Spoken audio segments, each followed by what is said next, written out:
What's up, everybody? It's Catfish on Ice, episode 283 with Chad Minton, Max Greenberg, and Boyd Farrish, your host tonight.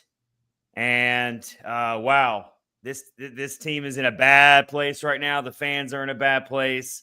We've got a whole week to think about it, basically, until they play again. And then, we get the Colorado Avalanche. Thanks for that. But we are brought to you by DraftKings Pick 6, part of the Hockey Podcast Network. And we are going to start tonight's episode off with, of course, talking about the trip to Sweden, the Global Series.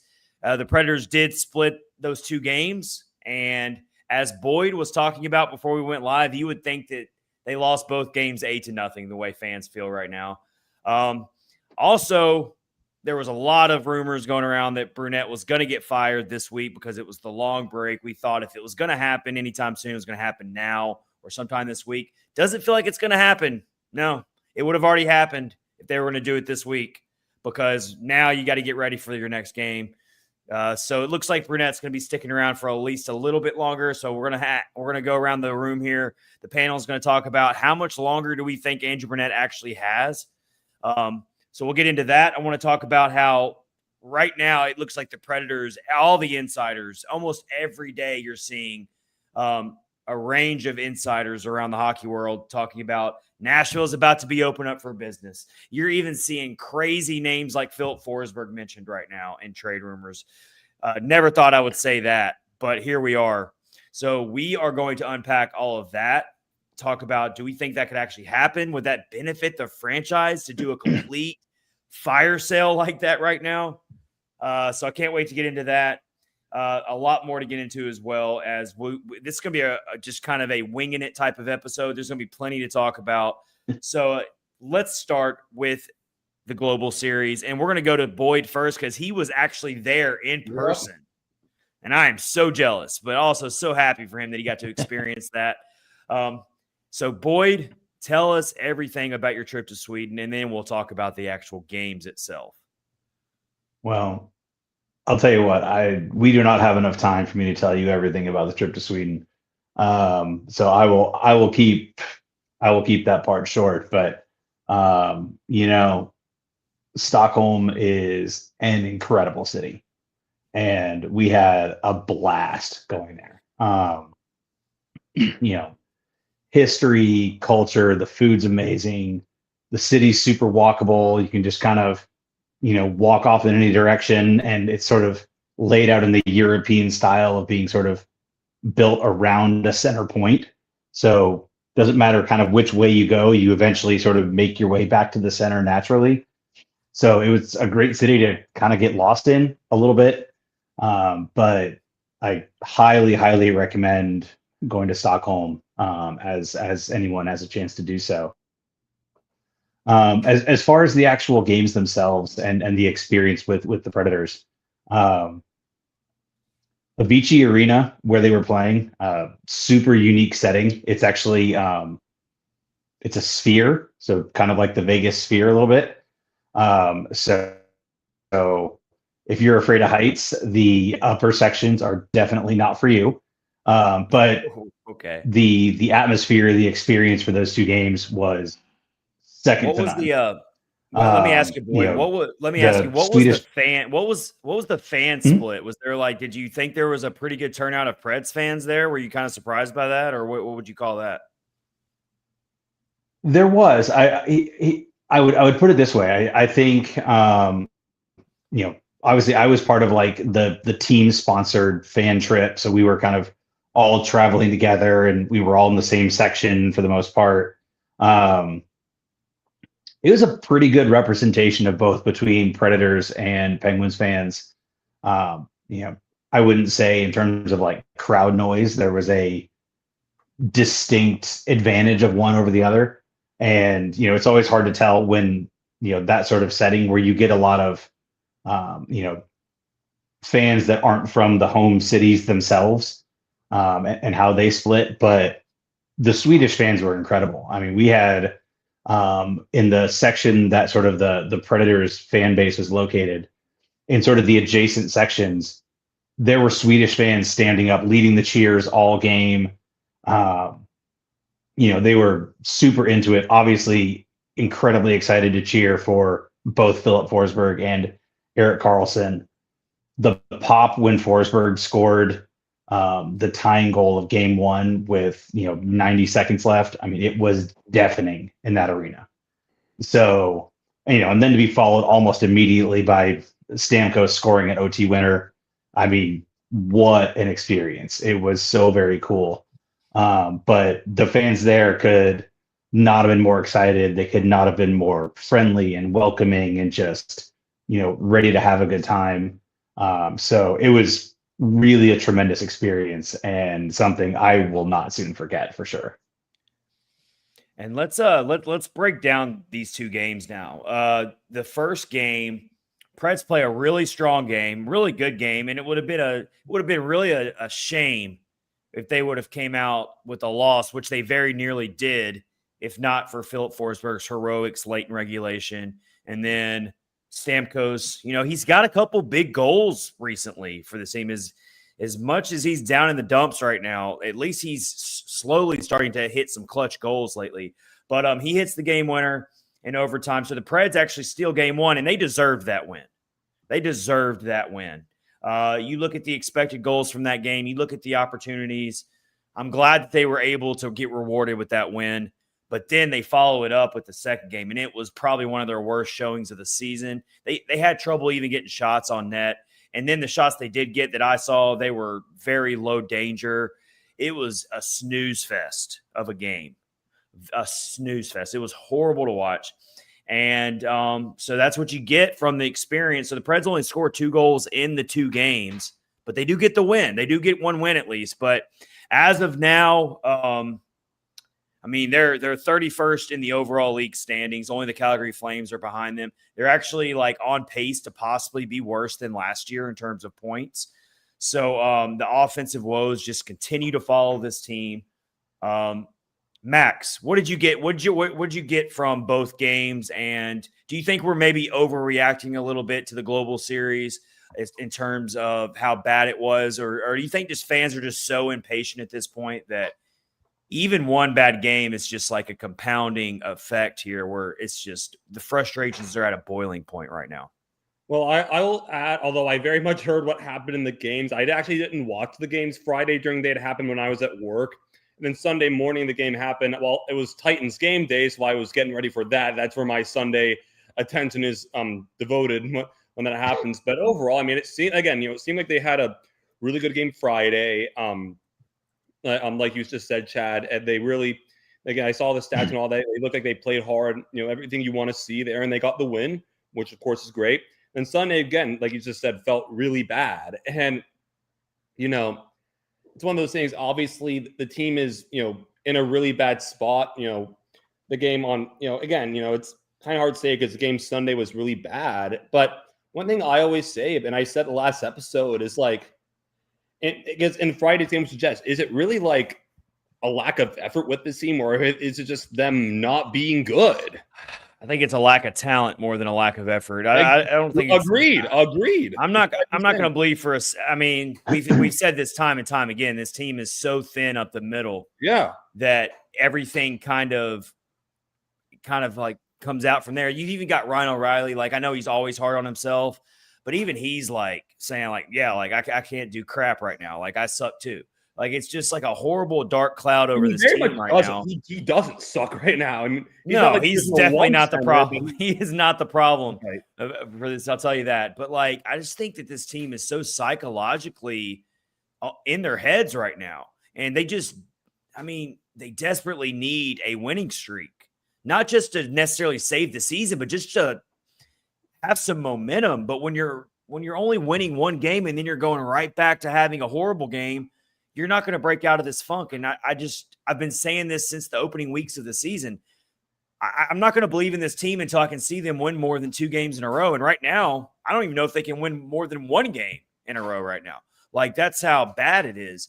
So I just don't know what the fix is. Boyd, what do you think? What do you think could actually fix this team right now? Do you think there's no fixing this team right now? I don't think there really is. It is what they are. They are what they are. They are what they are. I think it depends what you consider fixing. But I think the two games, especially the second game, I think highlighted some systemic issues, with kind of their playing style that have probably been there all along, but maybe weren't quite as visible as watching that game Sunday morning. And Pittsburgh is a team, because of the talent they have and some of the veteran players they have. They can move the puck back and forth horizontal in the offensive zone very effectively between Crosby, Malkin, Letang, Carlson, Brian Rust. They've got guys who can make those cross ice, quick movements. Yeah.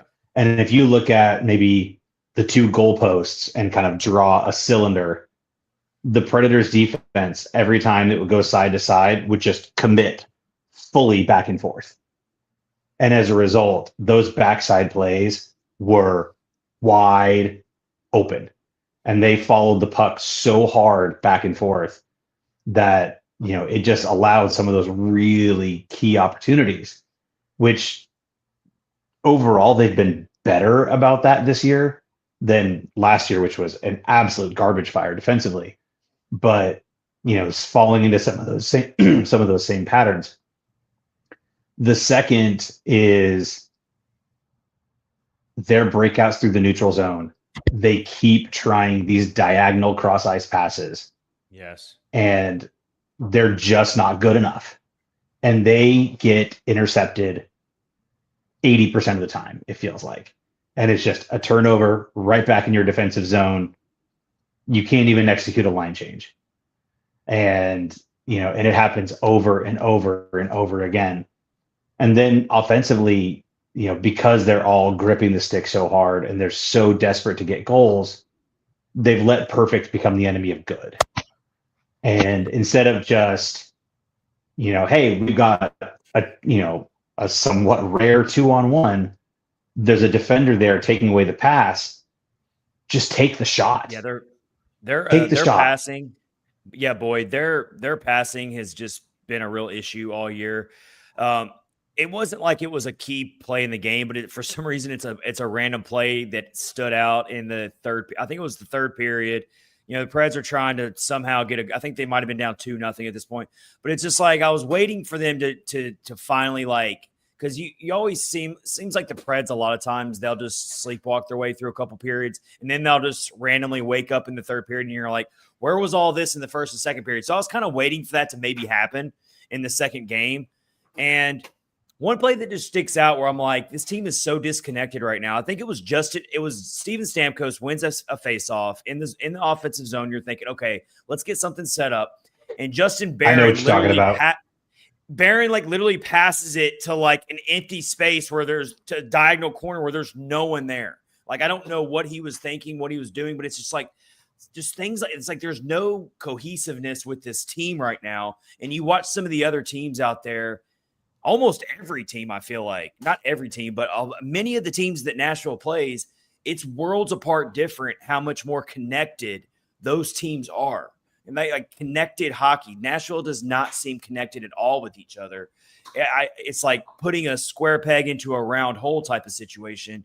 And it's painful to watch. And then whenever the Predators do happen to win some games every now and then, I feel like they're having to not get lucky, but they're almost having to just do it like it's not a team play sometimes when they're scoring these goals. It's like they're needing Philip Forsberg to just basically put the team on his back to get a goal every now and then. We're not seeing those connected teamwork type of goals, and that's just very concerning for this team right now. What about you, Max?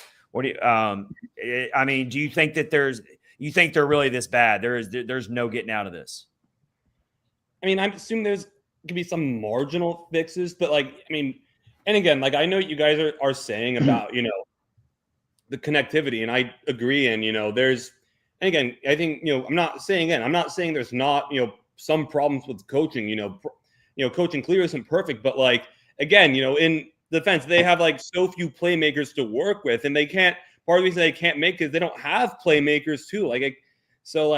again, like, obviously the easiest fix is firing the coach and, getting someone else to hopefully put a new system in. But like, again, how with the team you have, is it really that? Again, when you have nothing in the middle of the ice, your only game changer is Forsberg. I mean, how much can you? Fedor Svechkov, man, Fedor Svechkov. I don't know what the problem is with that one, but I mean, Svechkov is invisible out there. I've seen no growth from him, and so that one hurts big time. And I got to admit that I was wrong on that. I thought Svechkov was in for taking a big step forward this year, and he could still end up, finding his way out of it. There's still plenty of games left this year for us to, for him to kind of rescue his season. But man, that's really killing as a player. That's really killing this team right now. That Svechkov there was probably more pressure on him than anybody else on the roster, to be honest. Absolutely. Given the leap he had to make the top 6 successful. And it's not that he's played poorly in the sense of he's not making bad decisions with the puck. He's not out of place. He's not turning the puck over and, he's not taking a bunch of penalties. The things that you would sort of think about as, wow, they're playing bad. But just, you need someone in his role to be able to drive offense. And right now he's just not doing it. And honestly, I think we're at the place where he needs to go spend a little time in Milwaukee. And just, we talked about that in the last episode. We literally talked about this. Yeah. So guys, go get your confidence back, see a couple goals go in, spend 2 or 3 weeks down, come back up at Christmas or the beginning of the year with a little more jump in your step, and let's see what happens. So I'm looking at the second game here, and I'm looking at like Money Puck and how they track the cumulative expected goals throughout the game. And Nashville didn't even move up from 0. I'm being dead serious. They didn't even move up from being pretty much 0 expected goals until midway through the second period. I don't think I've ever seen that on a chart like this. And I love to use this chart for Money Puck to see how a game trended. And I have never seen a team at 0 going into the second period for cumulative expected goals. I mean, that's just like mind blowing.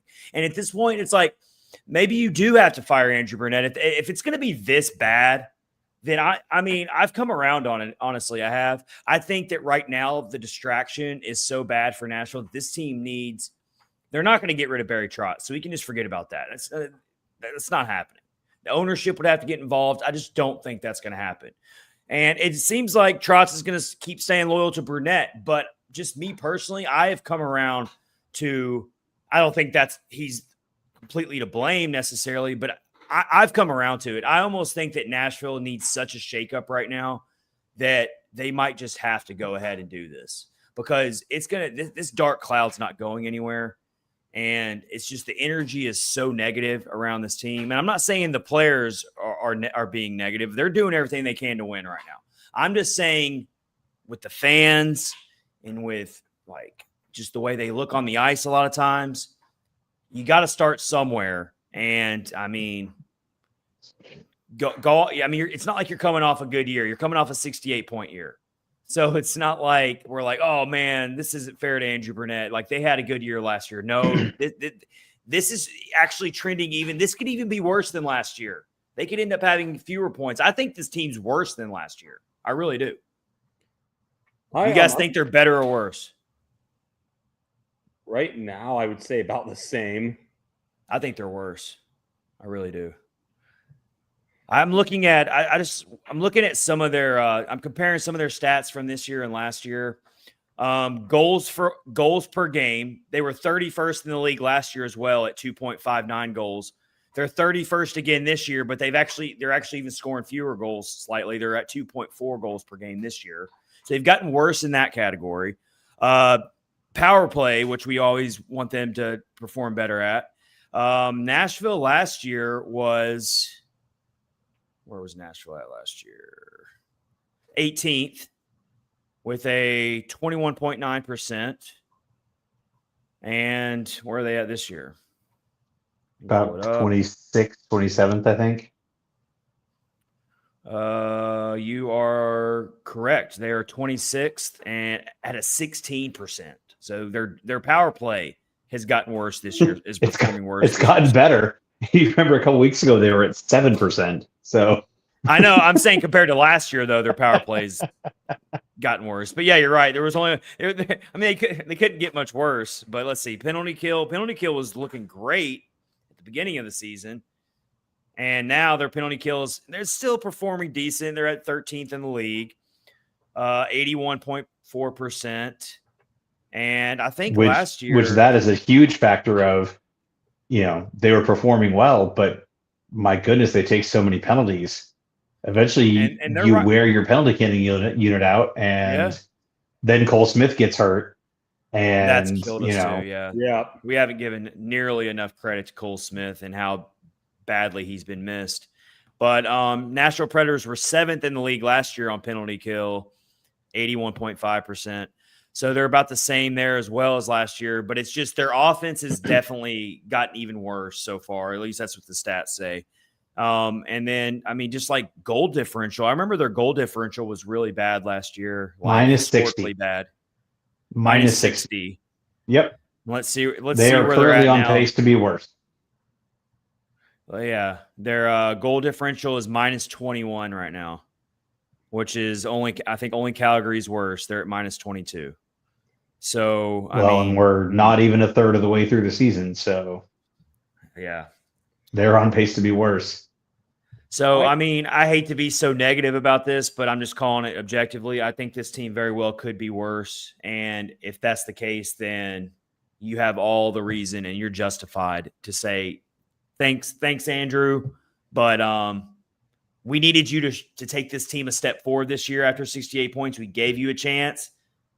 And I've changed my stance drastically about this over the last 3 or 4 weeks. I was still pretty much saying, okay, let's let Andrew Brunette coach this team out of it. It's still way too early. But we're at the quarter way mark now, and this team is just they're trending in such a bad direction that I think you almost have to shake things up at this point and go interim route. I think you go interim route, and then you do it. Do you do a full vetting of coaches? You don't like that. I remember when they rushed to hire John Hines. I hated that at the time. I did not like how they just quickly in January said, let's bring John Hines in. I think this franchise needs a full vetting of coaches. They need to interview Carl Taylor. They need to interview some other guys. I know people don't like Peter DeBoer, but I think he should at least be interviewed if the vacancy becomes available. There's a lot. They need this franchise needs a full vetting of head coaches. If they end up firing Brunette. I want to read something the other day that Angry Preds fan tweeted regarding Andrew Brunette, because I agree with pretty much everything he said. And this is a tough thing to say, but with the way it's gone now, but I'll say it. He basically said, my gut tells me he's a good coach, even if all the evidence adds up to the contrary, which I honestly agree with. But he said stuff like there's really no evidence, and it's been 102 games now of being very bad with no improvement. But he also said, it's like, look, he's like, what coaches could do much with this team? There's worst center group in the league, plus a terrible group of defensemen. And he basically said, he said the one thing I've been concerned with, as much as like I've been one of the ones who's not been like on the fire edge Brunette train. He said, this is where my mindset's been the whole time. He basically said, I'm much more concerned with every decision the front office has made in the last 2 years than keeping or firing Brunette. And like, again, I think, with the new coach, I think maybe it'll change, but marginally so. You're only going to see changes if you really bring in, new talent. That's not going to happen for a long time. Like this team is, they're so far from getting out of this, honestly. AJ, we want to say hi to a YouTube commenter here. AJ Evans says on YouTube, and we're about to get into this topic big time. We're going to get into the Preds fire sale that could be coming, and you're hearing names even like Philip Forsberg tossed around right now. AJ on YouTube says it's going to be a sad day when Phil gets traded. You're telling me. I mean, that would be like just not even salt on the wound. That would be like running me over and then backing the car up over me again and then running me over and then backing it back up over me again. Like, I mean, sure, you could get a king's ransom for Philip Forsberg probably, but that would just crush me to see Philip Forsberg get traded. I mean, my three untouchables right now remain Philip Forsberg, Roman Josi, and UC Saros. I know people disagree with me on that, and that's fine. But those are just my three right now, untouchables. Of course, every player has their price. And if someone comes along and just offers something outlandish, then sure, maybe I'll entertain it. But in realistic terms, those are my three untouchables. Everyone else, including Ryan O'Reilly, including even some of the younger players, I think you have to entertain any and all trades that might come your way, because it's going to be ugly. This is approaching knockdown, drag out. We're going to be drafted in the lottery for the next few years, and maybe we'll get lucky and land another top 3 pick. I mean, I never want to see the team tank. I am an old school fan that always wants to see the team win and let things fall the way they fall. This team is so bad. And it's funny because I said the same thing about the Titans this year in football. This team is so bad that they don't have to lose on purpose. It's going to come naturally. I mean, that's how I feel. So that's actually kind of the funny thing. I mean, I'll make a quick comment on that, and I'll make a comment on Andrew Brunette before we move on to the kind of trading conversation. I think part of the reason why I think Brunette is sticking around, as I was sort of, trying to wrap my head around it today, is, and this is sort of the comment I made about the Predators roster last year, even, and definitely this year as well. It's an incomplete project. Like even when Barry Trotz signed, the 3 veteran players, if you listen to his comments at the time, and obviously if we take them at face value and not just as GM speak, it was, we're bringing in guys who know how to win to teach younger players how to win, which wildly ironic given where things are right now. But I think part of the reason why he's sort of riding it out with Andrew Brunette is, I think he understands that the Predators roster is at this moment in time an incomplete project. So, and this sort of goes to some of the comments, in the Twitterverse as well, which is, if Andrew Brunette's not really your coach and you want to bring in a Stanley Cup winning coach, or a Stanley Cup capable coach like Pete DeBoer, why would you do it now? Like that, you don't want to bring that guy in now. You want to bring that guy in 2 years when you've got Igor Surin, you've got a fully molded Brady Martin, you've got a fully molded Tanner Molendyk, and that next round of the core is actually sort of fully realized. So, Andrew Brunette still might get fired if this thing continues to go completely off a cliff. But in the vein of why that's maybe not happening yet is, and this sort of goes to Barry Trotz's, we're in transition and we're building commentary over the past week, which is, it's still, in process. It's still incomplete. And, and now I will sort of lean into the fire sale part of things. Did anyone think that Bunting or Howla would finish their contracts here and walk to free agency? Of course not. No. Did anyone really think Ryan O'Reilly, when he first signed that contract, did anybody think he was going to finish that contract here? Probably not. No. I didn't really think either Stamkos or Marchessault would finish their contracts here. Well, real quick, the only way I thought O'Reilly would stick around here for his full contract is if somehow the Predators became, perennial playoff teams and they didn't want to lose O'Reilly. But I mean, that's actually been one move that I think it has been beneficial for the Predators, is Ryan O'Reilly. And that's another thing I want to kind of jump in a little, talking about O'Reilly. Yeah. I'm actually writing an article about this right now, as I've told both of you. I think the O'Reilly thing is especially notable because if we remember last year, Trotz, not Trotz, this was Elliot Friedman talking about it, basically saying how Ryan O'Reilly has not a no movement clause, no trade clause, none of that stuff. But Trotz is essentially treating him like he was on a no movement clause just because like he thinks so highly of O'Reilly, and it makes sense because of everything he's accomplished in the league, the leader he is, the person he seems to be, all that stuff.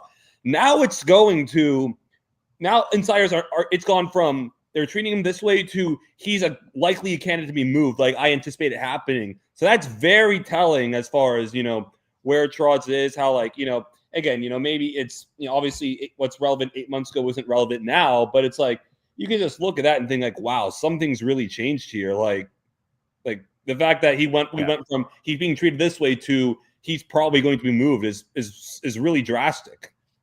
Well, and before we get into that segment of Ryan O'Reilly, Philip Forsberg, UC Saros has been brought up. Of course, the more tradable guys have been brought up as well. But you're hearing these comments about the Preds are open for business and all that. Before we get to that, want to tell you about our sponsorship with DraftKings and the offer we have currently for you right now. This one's for the NBA fans out there. The NBA season tips off, and so does DraftKings' newest fantasy game. DraftKings Pick 6 is the easiest way to play for big wins with every possession, giving you a shot at real money. Here's how to play. Just pick more or less on 2 or more stats and unlock the upside every game brings.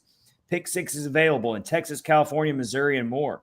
New DraftKings customers get $50 in bonus picks with just a $5 entry on your first pick set. Don't just watch basketball, cash in. Download the DraftKings Pick 6 app now and use code THPN. That's code THPN. Play just $5. Get $50 in Pick 6 bonus picks. Make the call, ride the upside. In partnership with DraftKings Pick 6, the crown is yours. Gambling problem? Call 1-800-GAMBLER. Help is available for problem gambling. Call 888-789-7777 or visit ccpg.org in Connecticut. Must be 18 plus, age and eligibility. Restrictions vary by jurisdiction. Pick 6 not available everywhere, including New York and Ontario. Void where prohibited. 1 per new customer. Bonus awarded as non-withdrawable Pick 6 bonus picks that expire in 14 days. Limited time offer. See terms at pick6.draftkings.com/promos. So let's get more into this fire sale possibility. And one thing I want to talk about, though, to go back to the Andrew Brunette comments real quick that can take this into this. If Barry Trotz is going to be so patient and about keeping Brunette around because he feels like, well, it's not really on him because it's an incomplete project, which I agree with you, Boyd. It is an incomplete project, definitely. But doesn't that kind of make Trotz look bad then, that he hasn't built a winning roster for Brunette? Isn't that his job as the GM? And it's one thing. It's one thing to be an incomplete. It's one thing to be an incomplete project. It's a whole nother thing to possibly go 2 years in a row of being a 60-point something team near the no one thought Trotz didn't go out and get Stamkos, Marchessault, and Shea in that offseason to have this team performing in the 60s in points. So something is not adding up here. Either Trotz fumbled the bag or Brunette fumbled the bag. And if Trotz is saying, oh, well, the roster is not that good right now, so it's not Andrew Brunette's fault, really, so I'm going to keep him around, then I don't know what we're doing here. Like, someone needs to take the blame here is my point. And because it shouldn't be this bad. It shouldn't be this bad. That's just what I'm saying there. Especially if you're about to do a fire sale, which we don't know if that's for sure going to happen. This could all be like trade buzz because, the Frank Saravellis and all them, they're really good at what they do. They love doing these trade buzz art. We don't know how much is actually true when it comes to like Philip Forsberg. We definitely feel like Steven Stamkos could be traded though, right? That's the one I actually want to start with first, guys. If they can, but it's not going away. And I've seen reports that there are a few teams out there who are inquiring about Stamkos if you're willing to retain salary. Now, I'm in the camp that I don't think we should trade Stamkos if we retain salary. I think we should just keep him at that point. What do you think, Boyd? Yeah, Nashville has enough bad money as it is right now. Yeah. Between, obviously just keep him. Yeah, like they're not having salary cap issues. there's other guys you can move to open up roster spots. Like this is something I tweeted out, I think yesterday morning maybe, which is, the things Barry Trotz has to do. If we assume, fairly obviously we're entering this, era of movement and players are going to get moved out and, they're, prepping for the offseason that honestly will probably actually define Barry Trotz's time as a GM, because, we're really going to see that next transitional phase is he has to make the easy trades. The guys that you're not necessarily going to get huge value for, but you got to move Bunting, you've got to move Howla, make some of those easy moves. O'Reilly potentially falls into that because, he doesn't have trade protection. So, even if you're showing him a bit of like, are you open to this respect? It's not like you have to get him to waive a clause. And you have to make those kind of easy moves. You have to avoid taking on bad money between, Tourist is still on the books. You've got Sissons is on the books for another year for his retention, or maybe it's Lazan, one of the two. You're still paying Matt Duchene. I think Sissons is only this year. It may only be this year. But, obviously the big ones are Tourist and Duchene. Now, granted, they're not in salary cap problems. They've got a ton of space. But don't take on bad money or do a bad retention just to move a contract. That's pointless. That doesn't help you. I totally agree. I wrote an article how, like, I dare say a buyout's a better option, not if more than anything else, because if you trade him, even retain salary, you have to probably attach a pick or so to make it down. You don't do that to buy him out. Yeah, I would rather. I don't know if you can buy him out with a no move clause. I forget exactly how that works. We'd have to, ping Puckpedia and see what they say. But, and then, so yeah, don't just make a bad money trade just to move a contract out. As some of these young guys are getting older, getting better, Matthew Wood, it's not the worst thing in the world to have Steven Stamkos around. And lo and behold, it looks like Matthew Wood is going to be on a line with Stamkos on Saturday. And I love that. Based on the practice lines today. And Matthew Wood has 100% earned it. So don't make bad trades just to move guys out, which ironically is exactly what we've given Barry Trotz grief for over the past year, of being too ready to move guys and just, takes the first thing that's there or takes the first option, moves guys out. You don't have to do that now. I don't want this team. I don't want Trotz to go out there and do a fire sale just for the sake of doing it. He needs to make smart, effective trades. I like what you say there, Boyd, about the easy trades first. You're not going to get a ton of value, but the value is going to be in clearing that roster space up. And with how this team's performing with all these veterans in the lineup and they're still this bad, I would rather go through a season like this, a season full of losing and pain, with a more youthful roster and seeing guys who we think are going to be here for the long-term future. I would rather see those guys playing big minutes. So that's why I love the idea of making these sensible trades, these easy-to-move trades like Halla and Bunting. And I'm not going to even be focused on what the return is. It doesn't matter. The return is clearing up that roster space. And then when it comes to O'Reilly, he's the one that's got the most value. So I would love to make a very smart, wise hockey trade. Say, thank you for your service, O'Reilly. Go win a Stanley Cup somewhere. We'll all be cheering for you here in Smashville. As long as you're not like playing for like a bitter rival, obviously. But like, yeah, I think that's as long as O'Reilly's open to it. And of course, I think you do right by O'Reilly because he's done right by you. And I think you would need to have that conversation with him about how open he would be to being traded. I don't think you should just blindside the guy and trade him away. But if a contending team comes calling and they're offering you some draft capital or maybe a younger prospect that you can pump into your system that could boost your prospect pool up a little bit, maybe something like that, then you take it. And hopefully O'Reilly can land on a good team and go play for a Stanley Cup.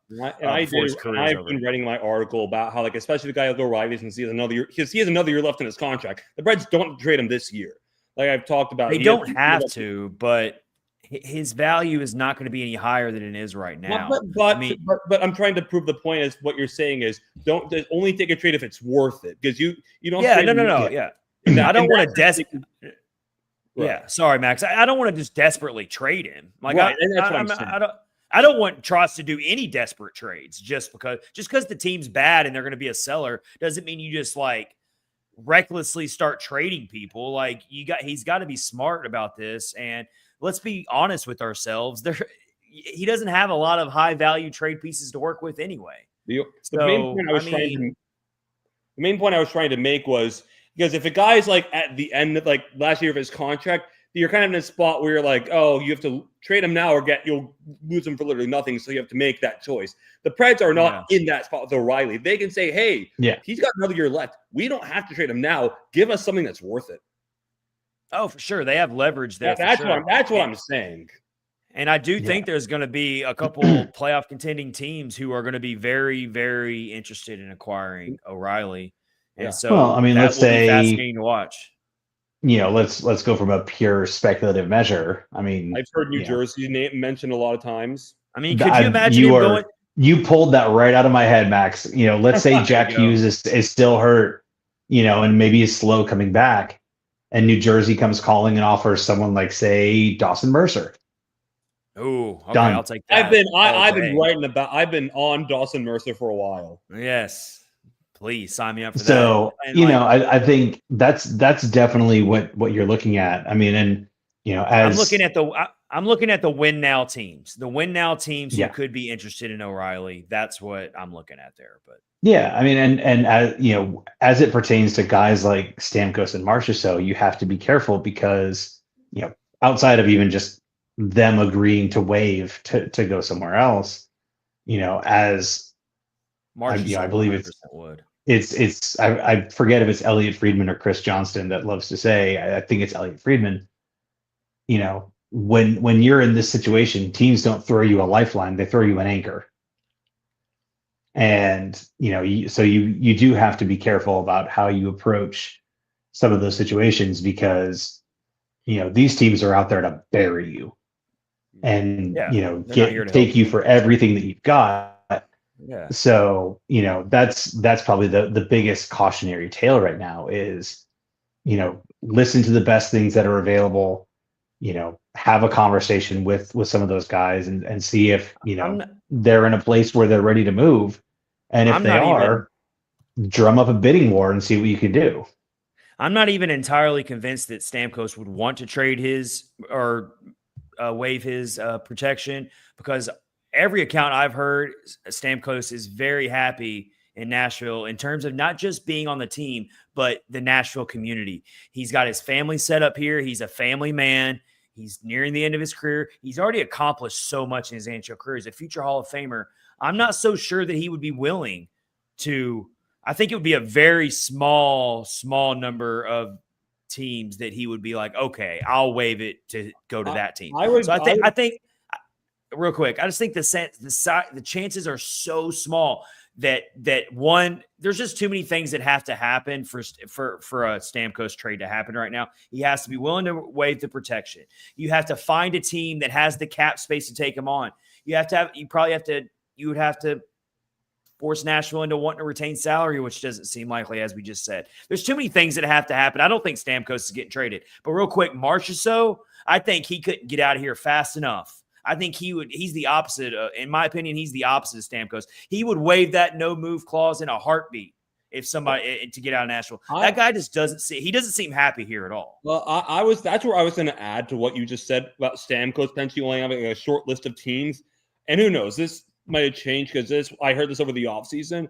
I had heard that in like a perfect world, like Marchessault would have been moved, but it would have been to like a very small set of teams, like either like Montreal, so we can go back home, or like other teams that like who are in states with favorable taxes. As crazy as that might sound, but it sounded like that's where, again, who knows how much that's changed over the past 6 months. I imagine a lot, probably, with the way the season started again. But that's he's another hard player. He's another hard player to move too, just because his contract is so long. He's still got 3 more years left after this one. So you're asking for a team to take on an aging Marchessault and hoping that he's a product of his lack of productivity is just because he's stuck on a bad Nashville team, and he'll blossom as soon as you get him in a better situation.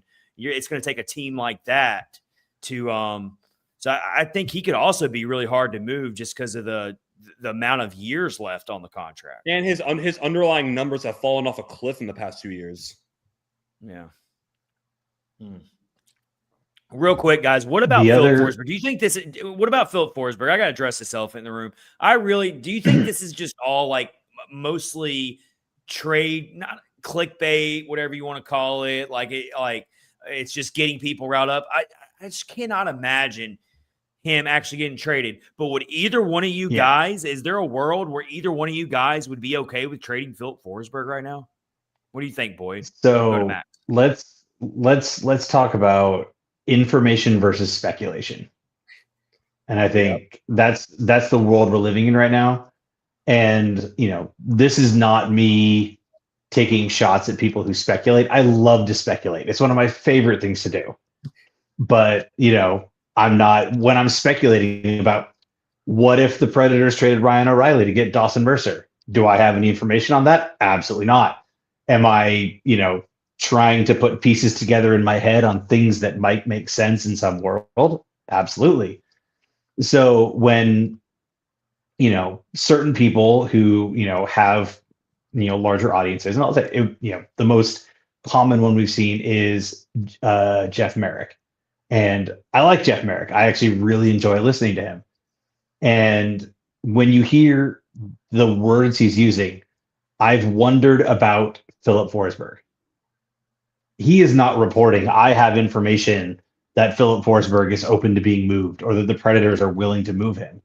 It's him looking at a situation and going, well, this team stinks. He's got a bunch of contract left and he's, moving into his 30s. I wonder if that might be someone who would be willing to be moved. So I think you have to, take the sort of tone and tenor of what's being said, versus, as we're starting to hear a little more from, the Chris Johnstons and the Elliot Friedmans, and to a partial extent, Frank Saravalli, making I've heard the Predators are open to business. I've heard the Predators are ready to start moving players. Like, those are just two fundamentally different things. So all that to say, I don't think there is a world, barring, some astronomical price tag that some other team is willing to meet, where Barry Trotz is even entertaining the concept of trading either Philip Forsberg or UC Saros. I don't even think he would waste his time even on the phone talking. Like, I would add like pretty much what I agree with you said, Boyd, about how the only way I become even remotely okay with a Forsberg trade is if it's some like you said, astronomical price that you just cannot refuse. I think beyond the Preds trading Forsberg, it's a question is, does he waive his clause? Because because he's married to a lady who is a singer-songwriter who lives in Nashville. I think personally, he and his wife are very happy here. They just had a kid a year and a half ago. I do not see them being willing to move. I don't want to try. Yeah. I don't want to try to, speak for Forsberg because I have no idea what's inside his heart of hearts and how he feels. The only way I could see him wanting to ever leave Nashville, and I don't think he would want to do it right now, but before the contract's up, maybe is like every player, like if he starts feeling like his time is running out to win a Stanley Cup, that could be what would push him out of Nashville. If Nashville's still so far away, and it appears like they are very far away, but I mean, I just cannot fathom a Nashville Forsberg breakup. right now. I also want to, like Boyd said, it's all speculation over information. I also want to talk on the speculation front, and I very much seen what you're talking about, Boyd, where the guy's like, oh, where Merrick says, like, I'm wondering about Forsberg, Saros, Yossi, yada, yada. And that, obviously, I agree, like, yeah, that's speculation. But I do take it a lot more seriously when a guy, like I've heard the report from David Pagnotta of the fourth period, when he says, I'm anticipating O'Reilly getting moved, and he said it like basically twice. That to me is like, okay, that's worth taking seriously right there. Well, of course, but it makes sense. I mean, trading O'Reilly makes a lot more sense. But going from I'm wondering to I'm anticipating are two totally that's two different things. That's just it. You really have to pay attention to the word choice and how, because especially, and I'll go back to using like an Elliot Friedman or a Chris Johnson or a Darren Drager as being part of like national media, and where that puts them in relation to having to work with the teams and having conversations with teams and players. They are so incredibly careful and purposeful in their word choice. So if they say something like I've heard, you can pretty much take it with absolute certainty they've heard something from somebody if they're willing to say that they've heard it. And then, that's just such a very different thing than, I'm thinking about, I wonder about, there could be a situation where, that's very loose language that you couldn't really ever hold somebody to. So, as we enter this season, of where things may start to change and may start to happen, and, the noise gets noisy, so to speak, you really have to pay attention to the words people use because they are chosen on purpose. Yeah. And then just to wrap up this fire sale segment real quick, we haven't talked about UC Saros either when it comes, because he has also been thrown around. But again, he's in year one of his new deal of 8 years, and there's just not a lot of teams out there who can take on that kind of cap space right now, especially contenders. And I've heard Edmonton thrown around because they're in deep water right now when it comes to their goalie situation. It threatens them every year to keep them from winning a Stanley Cup is their goalie situation. Stuart Skinner, trust me, the guy's on my fantasy team and he's making me lose sleep on it every night. But Stuart Skinner, I mean, he looks good in the playoffs every now and then, but I mean, he's just awful right now for them. And so you expect Edmonton to be actively looking for a goalie, and so they're linking Saros. But look, I'm a big Saros guy, but his stock is down right now. He's coming off a career low year, and this year, I'm not saying it's his fault, but all his fault. But his trade stock's down too. So I don't see Saros being traded either, especially in year one of his new contract. I'll also say, and look, I know things change, and obviously the perception of the Preds is way different than it was. Like, I don't know, what was it? Coming on like 17 months ago when we had the splurge in free agency around that time where we thought we were going to be a good team for real, and we traded Askarov. And like, look, even if I think like trading Saros is a sensible move, kind of where this team is at, just given everything that happened with the Askarov debacle, and then you get to this, it's like, that's where, like, look, maybe I'm being harsh. That's just where, like, I look at Trotz as a GM. I'm like, what are you doing? Like, what's your, like, where are you bringing this team? Like, where is your direction with this organization right now? Like, you did all this to get rid of Askarov, which I know it was deeper than just like the hockey thing. Like, I know there was definitely stuff behind the scenes on both sides of Trotz and his agent and Askarov himself, all that stuff. But like, just to move Saros after all that with Askarov, it'd just be such a bad look. It just, I don't know. You know what's another in hindsight, what's another move that no one talks about that it came from that 2024 offseason. Everyone forgets that we had Scott Wedgwood there for a short amount of time. He didn't look great while he was here, but look at what he's doing for Colorado right now.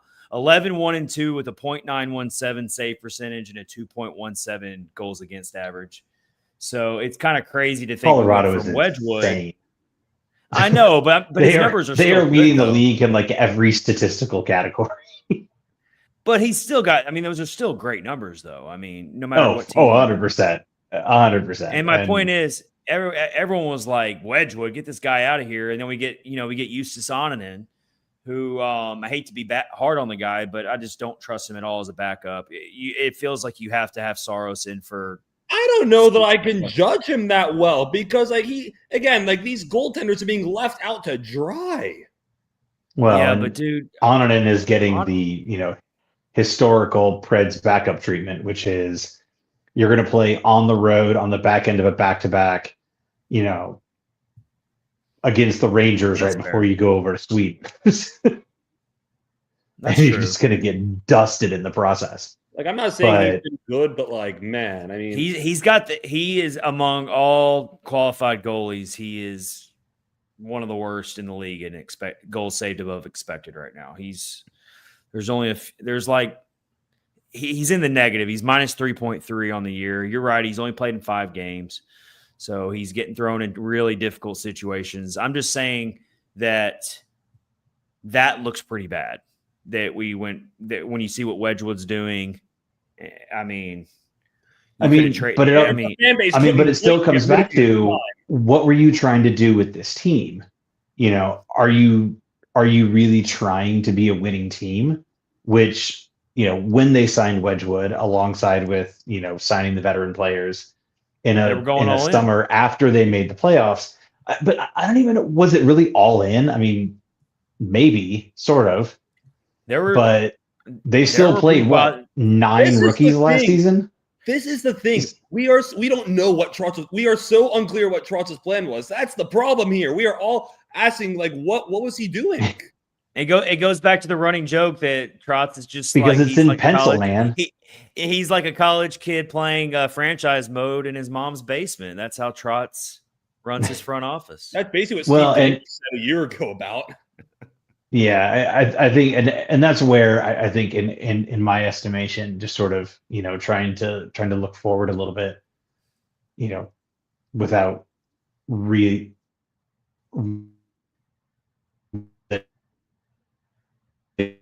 You're freezing there, Boyd. Hey, Boyd, you're freezing, man, a little bit. So let's see, you're frozen in time right now. But where your screen is frozen, you have a really good thought coming out of your head. You definitely do.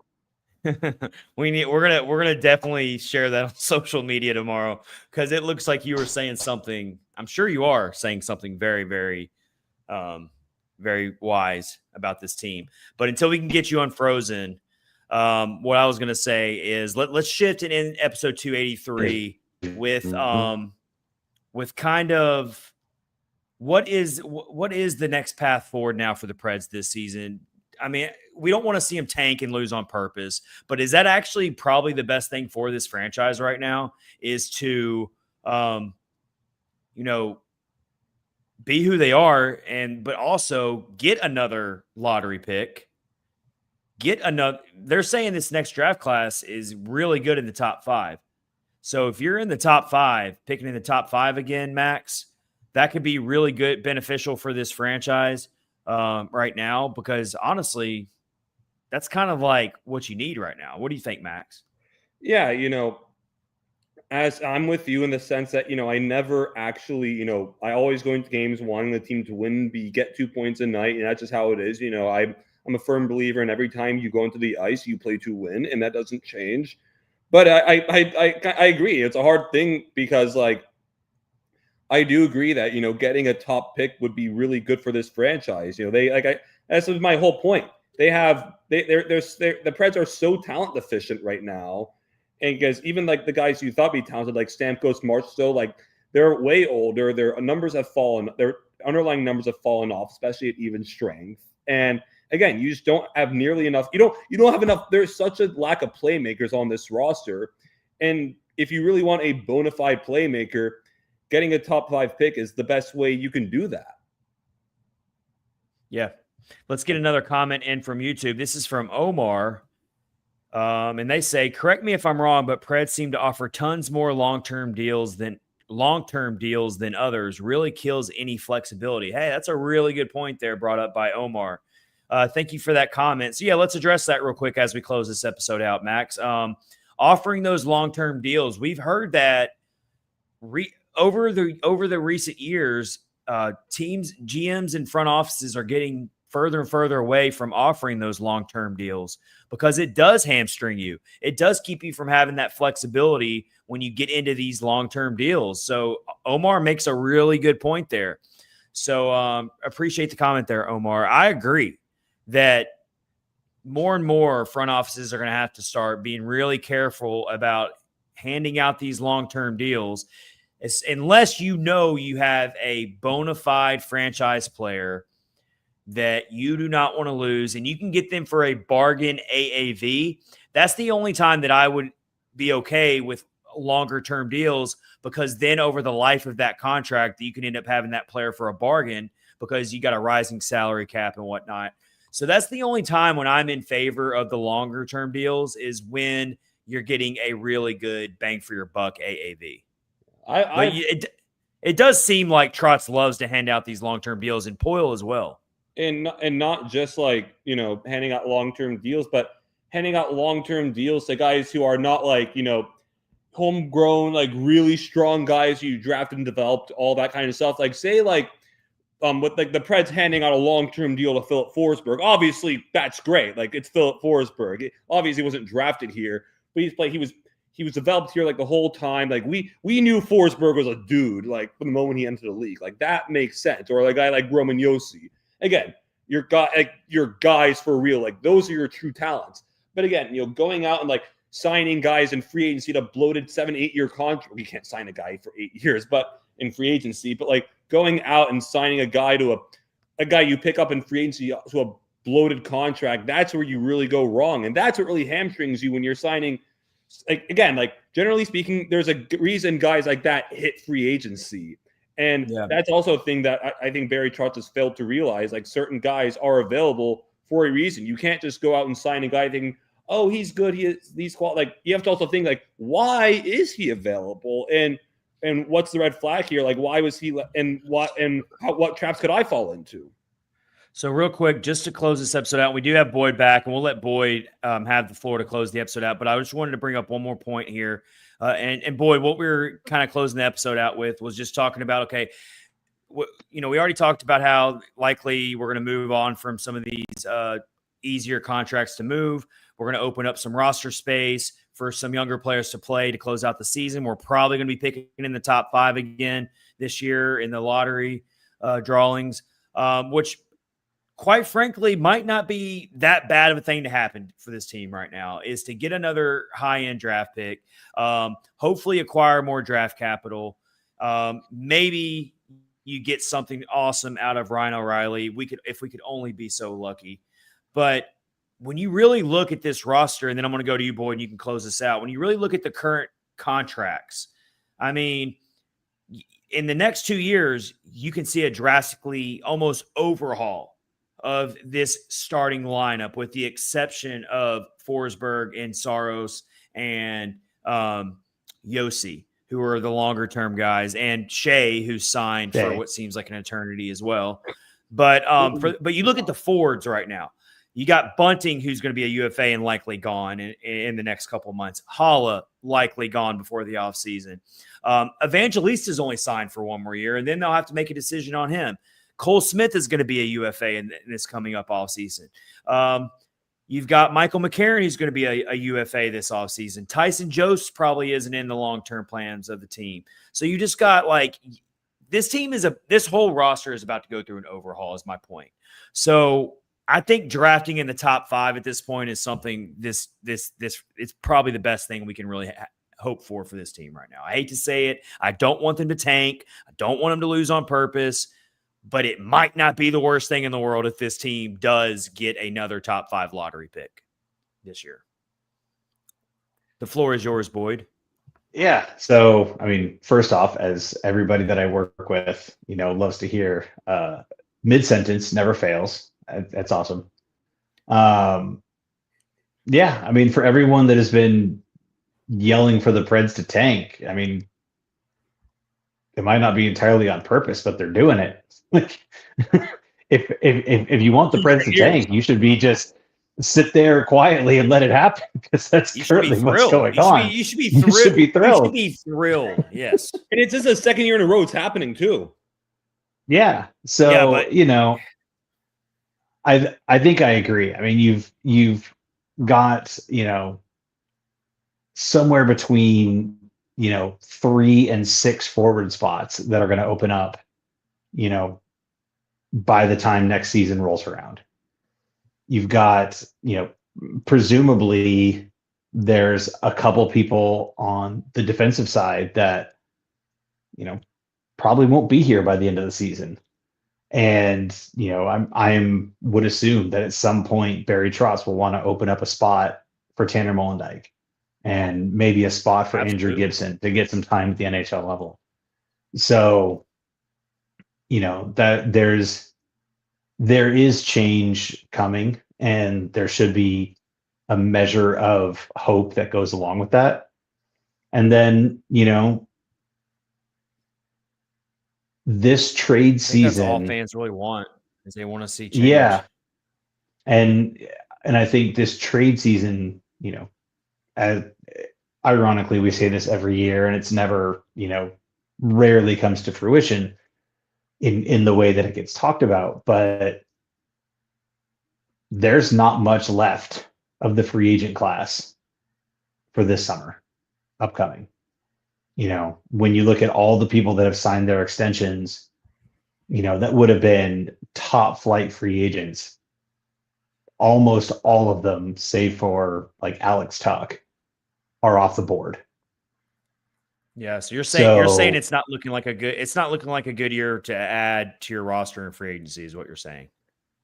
Especially not among top end, type of players. So what you could see is some of these teams being willing to pay a bit more of a premium in the trade market to get good point. Someone like a Stamkos, who's, their cost is known, his term isn't long. Even Marchessault, he's got 3 years left. That feels like a lot. You go to sign someone like Marchessault in free agency, what are you giving him? 5-6 years at probably an even higher number than what he's making now, given how much the cap is going up. So you could see some of these other teams being willing to say, hey, I'll pay a little more to, maintain some cap flexibility and have less term on the books for a guy that, they think they can still, maybe get the most out of. So it'll be a very interesting rest of the season. I'm not holding my breath for a coaching change unless, going back to like the Laviolette era, where following the Winter Classic, it was fairly apparent he had lost the team.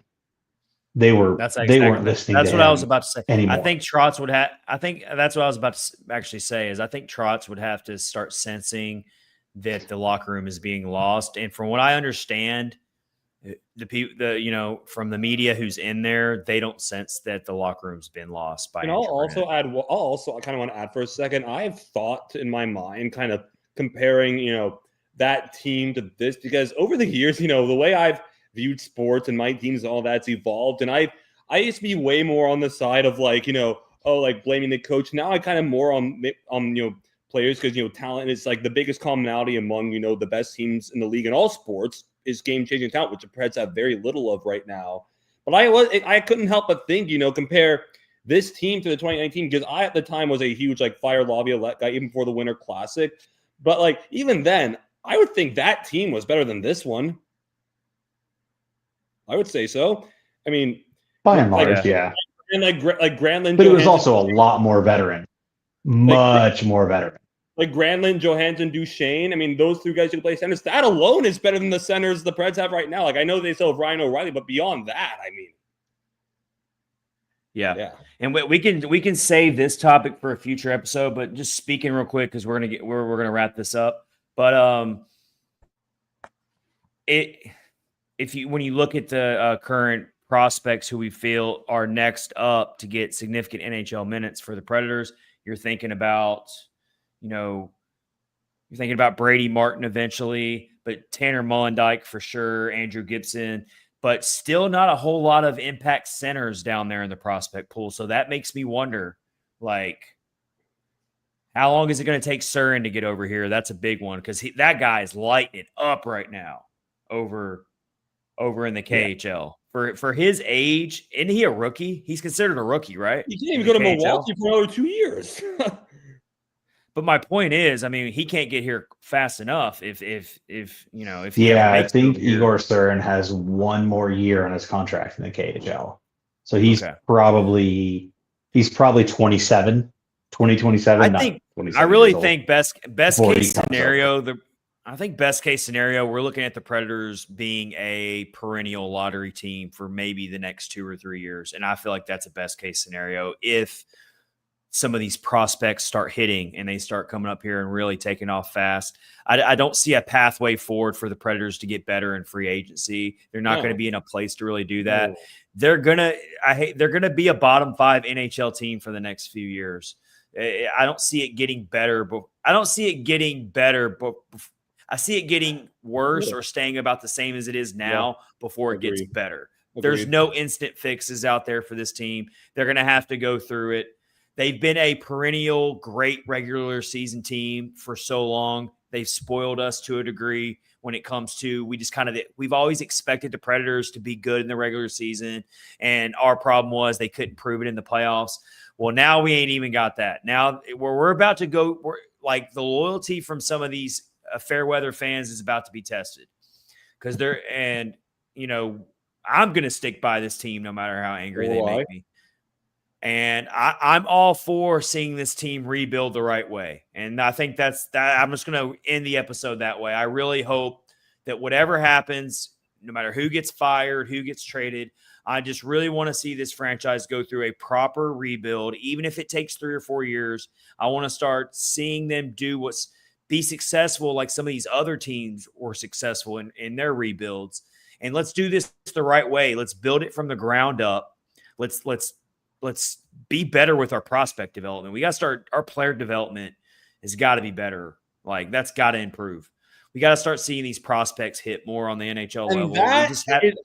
I'll say that is the one that I'll say to end this episode, or for myself, there are 2 areas where we're wrapping it up. Right, there are 2 areas where I think you could really criticize people like me who've defended Brunette for a while. Number one, and I've said about this before, the young guys have not shown much improvement under him. And granted, now you do see a guy like Matthew Wood doing well, which is good. And also, I will say slightly in Brunette's defense there, he's had mid-first rounders at best, never anything in the top 5 or anything, except Brady Martin, who's you haven't gotten that chance. I'm not going to count that. I'm not going to count that. Either way, though, that's one area where I think that you could really kind of take me and others to task who defend Brunette. And also from the standpoint of if you're getting you have to think if you're in a situation where you want to fire Brunette, you also have to fire Trotz too. At that point, though, maybe it's just best if you're firing one guy, fire both. The only thing that would truly anger me is if you fire Trotz or fire Brunette and keep Trotz. I really think that solves nothing at that point. You're just scapegoating there. But to the point of if you do if you just fire both, wipe the slate clean, I would have absolutely 0 complaints about that.